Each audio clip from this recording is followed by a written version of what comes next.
नमस्कार. आज ना आपण एक खूप छान गोष्ट ऐकणार आहोत. एक छोटीशी गोष्ट, पण ती आपल्याला खूप काही शिकून जाईल. गोष्टीचं नाव आहे मधमाशी आणि तिची जिद्द. चला तर मग सुरू करूया. चला आपण एका सुंदर बागेत जाऊया. डोळे बंद करून विचार करा. जिथपर्यंत नजर जाईल ना तिथपर्यंत फक्त फुलं आणि फुलं. लाल चुटुक गुलाब, पांढरा शुभ्र मोगरा आणि पिवळी धम्मक सूर्यफुलं. आहाहा, सगळीकडे कसं एकदम शांत आणि मस्त वाटतंय. आणि ह्याच सुंदर बागेत माहितीये आपली एक खास मैत्रीण राहते.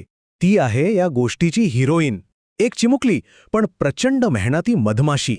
तिचं नाव आहे मिनी. आणि मिनीला ना तिचं काम म्हणजे जीव की प्राण. रोज सकाळी उठायचं आणि फुलांमधला तो गोड मध गोळा करायचा. बस हेच तिचं सगळ्यात आवडतं काम. कामाचा तिला कधीच कंटाळा येत नाही.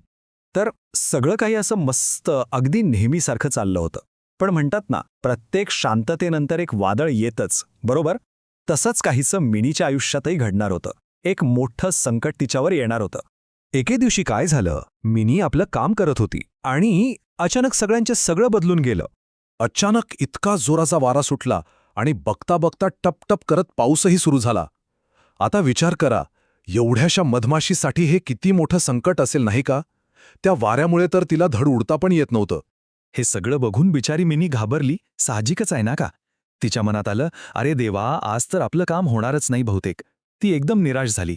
पण म्हणतात ना, जिथे सगळं संपतं असं वाटतं तिथूनच एक नवी सुरुवात होते. मिनीसाठी आशेचा किरण बनून आले तिच्या आईचे शब्द. तिला तिची आई काय म्हणाली होती त्या आठवलं. मिनी, कितीही मोठी अडचण आली ना तरी हार मानायची नाही. बघा, किती सोपे शब्द आहेत, पण किती ताकद आहे त्यात. हे एकच वाक्य ऐकताच तिच्या मनातली सगळी भीती जणू गायबच झाली. आईच्या त्या शब्दांनी जणू तिच्यात बीज संचारली. तिने पुन्हा एकदा हिंमत गोळा केली. सगळी ताकद एकवटली आणि त्या वाऱ्याला तोंड देत हळूहळू उडत गेली आणि जवळच्याच एका फुलावर बसली.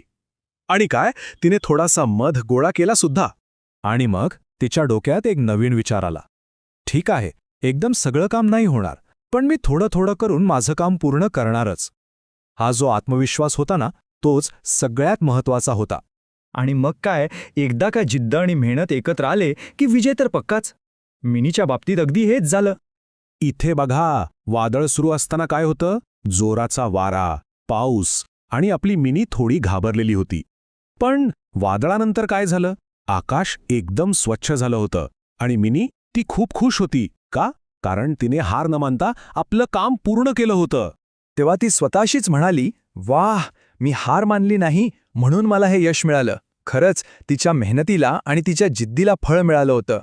तर मग या छोट्याशा गोष्टीतून आपण काय शिकलो? 2 खूप महत्त्वाच्या गोष्टी आहेत. पहिली म्हणजे आपल्याकडे जिद्द आणि मेहनत असेल तर आपण कोणत्याही अडचणीवर मात करू शकतो.